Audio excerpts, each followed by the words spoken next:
अररिया जिले के सिकटी थाना क्षेत्र में रिश्ते को कलंकित करने वाली एक घटना हुई, जहां एक ससुर ने अपनी बहू को असमत से खिलवाड़ करने की कोशिश की। उसकी मंशा ये थी कि वह चाहता कि रोजाना अपनी बहू के साथ जबरन हवस का खेल खेले। ससुर की नीयत को पहचानने के बाद बहू इसका विरोध करती थी। बहू ने ससुर को साफ मना कर दिया। ससुर ने अपनी गंदी नीयत को लेकर इतना पागल हो गया कि उसने खौफनाक कदम उठा लिया। ससुर ने बहू की गला दबाकर हत्या कर दी। ये हत्या एक राज बनकर रह जाती यदि 3 साल की पोती ने दादा की करतूत की पोल ना खोल देती।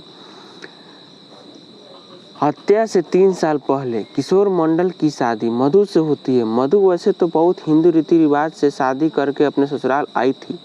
किशोर का पिता चेतनारायण मंडल, जो पहले शादी के बाद बहू के साथ आदर्श ससुर की तरह पेश आ रहा था। एक दिन की बात है, जब उसकी बहू स्नान कर रही होती तब चेतनारायण मंडल घर में आता है और बहू का स्नान करते देख वह उसकी नीयत उस पर बिगड़ने लगती है।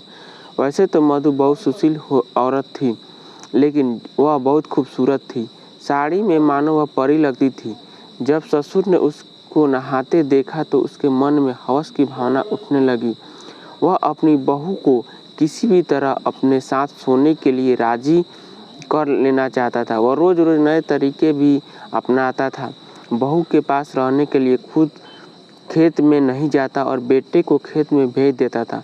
बहू को अकेला पाकर कभी उसे मालिश के लिए बुलाता, कभी खाना देने के लिए, कभी नहाते वक्त पीठ मलने के लिए बुलाता।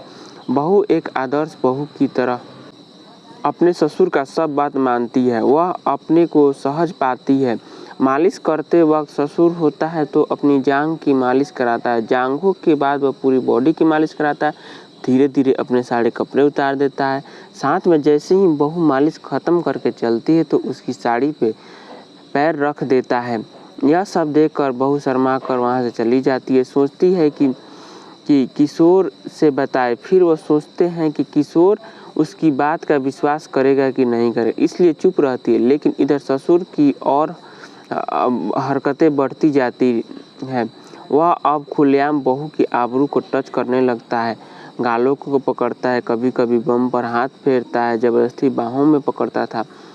इन सब से तंग आकर बहू ने ससुर की इन हरकतों का विरोध किया। वैसे नाराज ससुर ने मौके की तलाश में था। जैसे ही उसका बेटा किशोर खेत में गेहूं और मक्के को पानी पटाने खेत में जाता है तो उसका पिता बहू के कमरे में जाता है और उसके साथ ज़बरदस्ती करने लगता है। बहू ने जब इसका इनकार किया तो वह बहू को मारता पीटता है और साड़ी खींचता है, उसको नंगा कर देता है। लेकिन बहू जब इसका विरोध करने लगती है और शोर करने लगती है तो उसे चुप कराने के लिए वह उसका गला जोर से पकड़ लेता है। इसी बीच इतनी जोर से दबा देता है कि उसका प्राण निकल जाता है। यह सारी घटना उसकी 3 साल की पोती देख रही होती है। वह उसे समय तो शोर नहीं करती, लेकिन जब पुलिस आती है तो पुलिस को साफ साफ बता देती है, मेरे दादा ने मेरी माँ का गला दबाकर मार डाला और उन्हें आत्महत्या के लिए गले में साड़ी बांधकर पंखे से लटका दिया।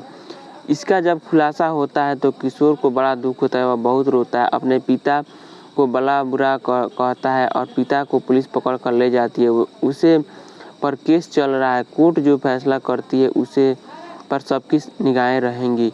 इस कहानी से यही सीख मिलती है कि हवस में हंसता खेलता परिवार कैसे बिखर गया। एक बेटी के ऊपर से माँ का साया खत्म हो गया, एक पिता को उसकी पत्नी हो गई और एक बाप ने एक बेटी खो दिया। कब तक दुनिया औरतों पर अत्याचार करती रहेगी।